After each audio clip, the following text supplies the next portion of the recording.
Hey my friends, with you it's Andrea Purvu and today I welcome you guys back to a new episode of my podcast Prima. For today's episode, I would like to do an after match review for the yesterday's match England versus Serbia.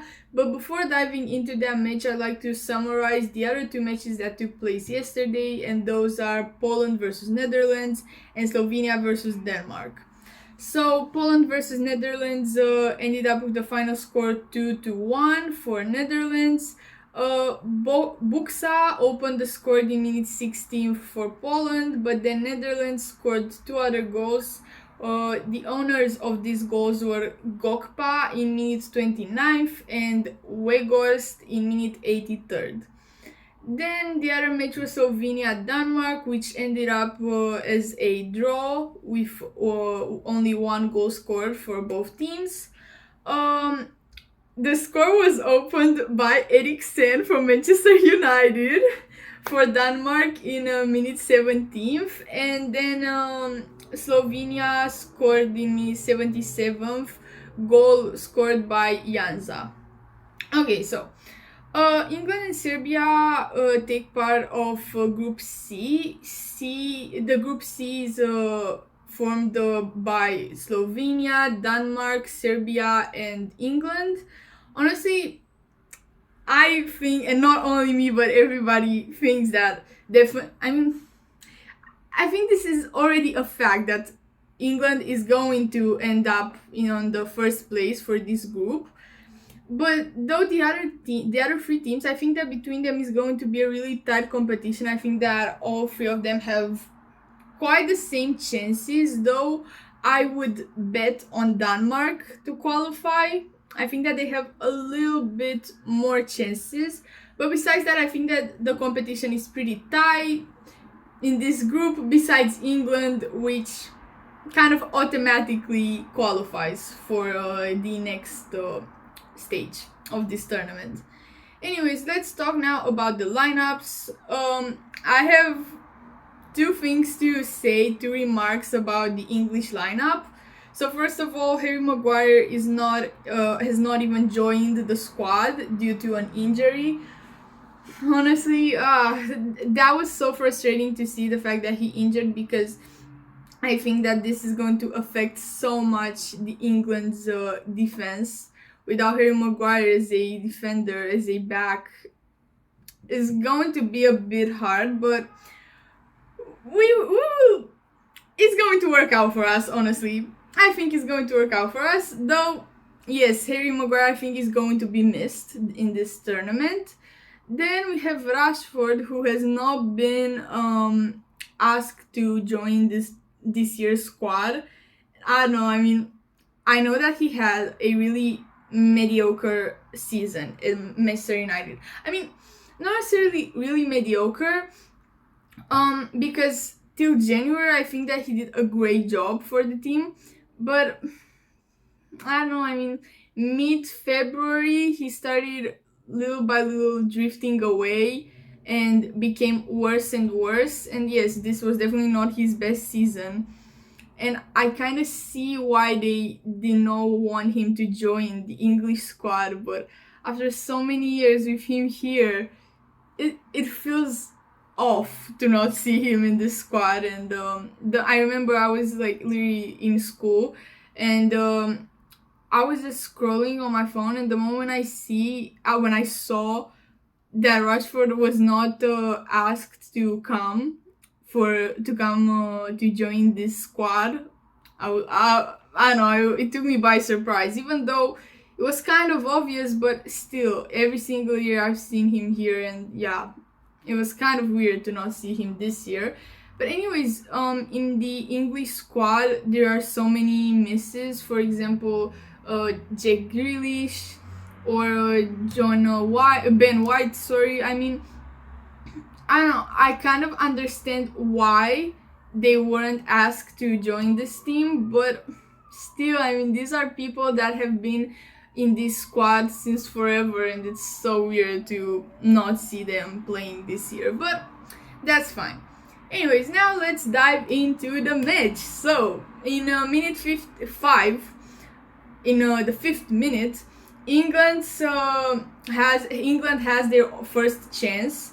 Foden shoots to the target, but he does. I mean, no, Foden shoots, but he does it far wide from the target. He tries to shoot on target, but yeah, he misses. And anyways, the shoot was pretty soft, and yeah, he basically missed the first chance. But this was the first chance for England. Then in minute 13th, Walker does a long pass to Saka. Saka dribbles, and then he does a long pass to Bellingham. And that's how the first goal for England is scored by Bellingham with his head. He hits with his head, and he scores, in my opinion, an absolutely phenomenal goal. The way I screamed the moment he scored, God, I was like so happy, because honestly I did not expect it to come this fast. I mean, I was thinking that maybe England is going to score by minute 20, somewhere there. I mean, I did not expect the goal to come so fast, and definitely not in that moment. Everything happened so fast. And yeah, I mean, I think that everything was absolutely perfect. The way Walker's pass was phenomenal. Then Saka running and dribbling those Serbian players, and then passing to Bellingham, and Bellingham being in the absolute best position, right position in that moment, and being so inspired. And yeah, these three really good decisions of these three players resulted this goal, and it was a really beautiful goal. I have nothing to say about it, honestly. Anyways, 5 minutes away from this, Trent switches positions with Saka. He tries to shoot on target, but he shoots wide. Honestly, I feel like Trent is kind of trying to impress. I mean, you know, I feel like he really wants to play offensive, and he really tries to impress the coach and everyone, to show everyone that he deserves his place in this squad.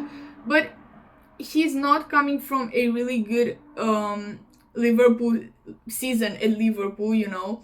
I mean, he did not have a bad season, but definitely it wasn't up to his standards, and honestly I think he's a bit out of form. And yeah, I feel like he's trying right now to impress everyone and show everyone that, hey, I'm Trent Alexander-Arnold, I can do this, I own my place in the national squad. But yeah, I think he still has a lot of things to learn and a lot of training to do to get there.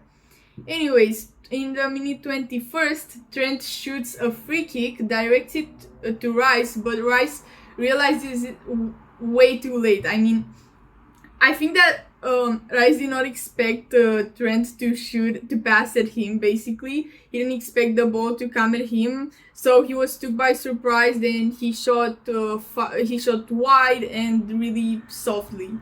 I think honestly he was took by surprise, and he didn't actually know what to do. It was like a 1 second phase, 1 second action, and he did not really know what to do. Anyways, 3 minutes away from this, Walker heads off to the target. He dribbles the Serbian players. God, those dribbles were so satisfying, God. Anyways, and he tries to pass to Kane, but Kane's positioning was absolutely off. Man, it felt like he wasn't even paying attention to the game. And honestly, I think that this kind of mistake it shouldn't be allowed to be made by such a prestigious player with so much experience. And I mean, Kane is a legend, even though sadly he never win any trophy. I mean, he was a very unlucky player, but he is a legend. He is a very prestigious player, a very experienced player, especially in the national team squad. So yeah, for me it was kind of, it's the kind of mistake that it shouldn't be allowed this kind of player to do, you know, to make. Anyways, so far in this match, England is dominating Serbia. They have 70% of the ball possession. And in minute 28th, there is an excellent dribbling by Trent Alexander-Arnold. and the way he escaped all that crowdiness that was happening in there. I mean, I wish I would have a footage of that, but sadly I could not find any video of it on the internet. But yeah, he escaped that crowdiness by dribbling absolutely amazing phase, absolutely amazing action. And then sadly he has been stopped by a foul, and he shot, and basically he receives a free kick and he shoots it, but the ball goes directly in the human wall. And honestly, I was pretty frustrated with that free kick because I mean, he prepared so much for it. Like, he stayed there, I think, 20 seconds still shooting that free kick, and he literally shot it directly in the human wall.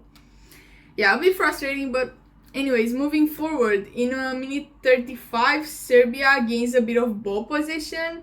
They try to head to the target, but Rice perfectly in that moment blocks the action.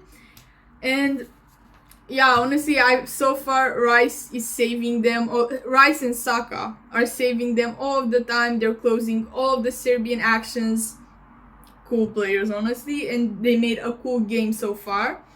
In minute 39, Gudel receives a yellow card because he hits Bellingham.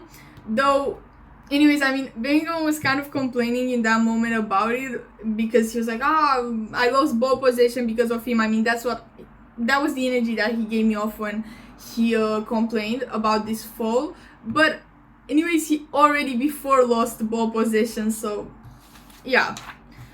Okay, then minute 42nd, Kostic gets injured and he leaves the field, though he leaves it on his own legs, but from his face it seems like this is a pretty major injury, and it seems like this is going to affect him in the upcoming matches of this tournament. And this is it so far for the first half.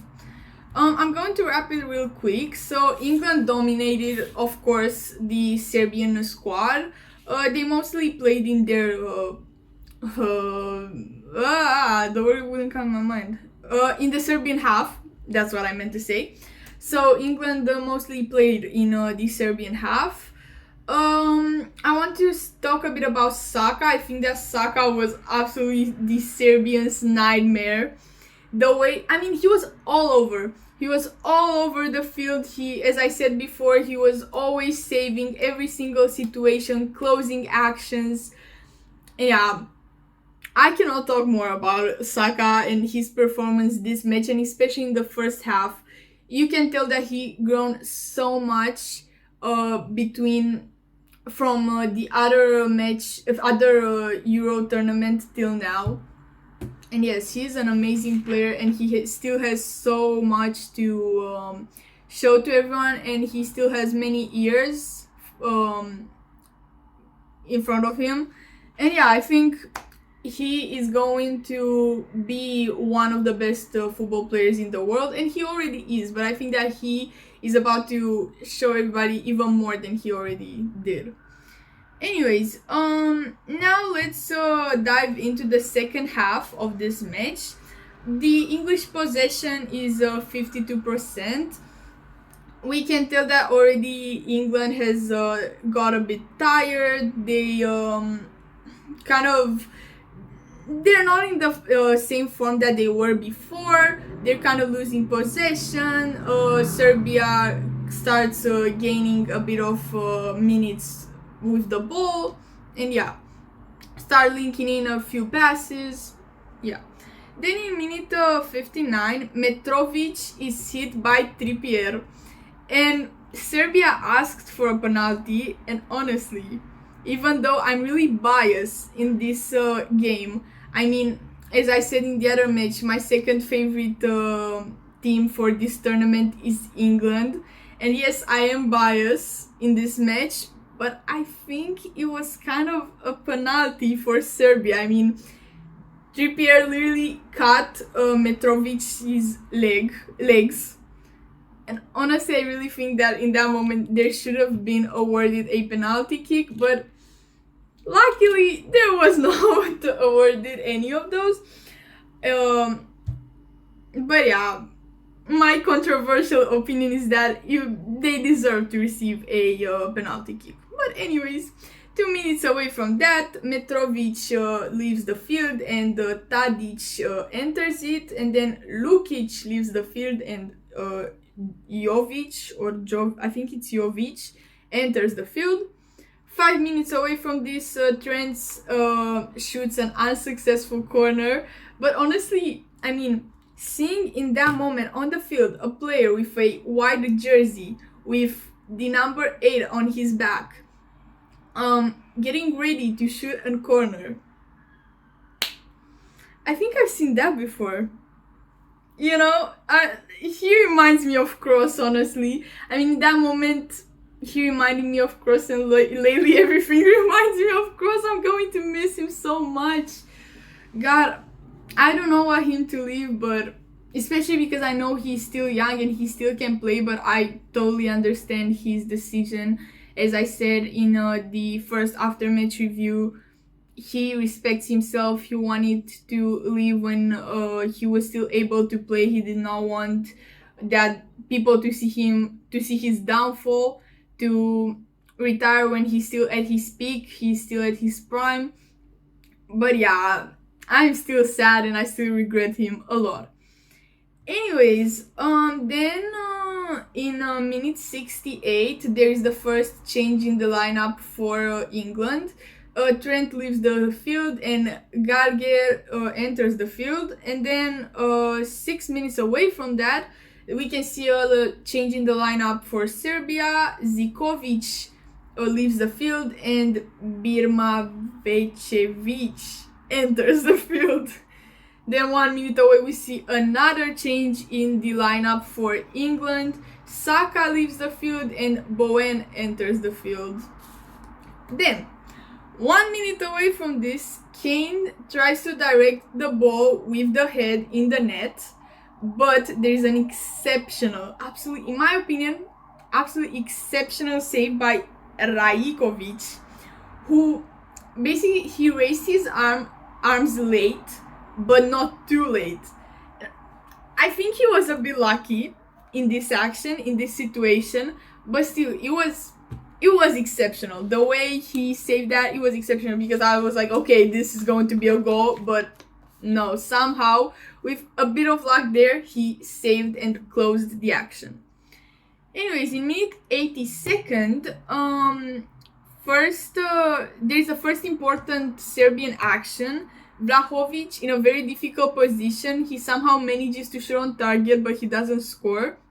And that, in my opinion, was the best Serbian action so far. I mean, literally, he was sadly... No, I think I found a footage of this action, but I don't remember how clearly you can see that. But he was really in a difficult position, and the way he somehow managed to find the angle and to shoot on target was pretty impressive, but he sadly did not score. Pickford saved the action, of course. Then 5 minutes away from this, Bellingham leaves the field and Mainu gets in, and that is his debut for the English squad. And honestly, I was so happy for him, because if you guys do not know, Mainu is a player at Manchester United. He's I think 19. He's either 18 or 19. I mean, he's so young, but he impressed and he showed this season at Manchester United how much he deserves his place.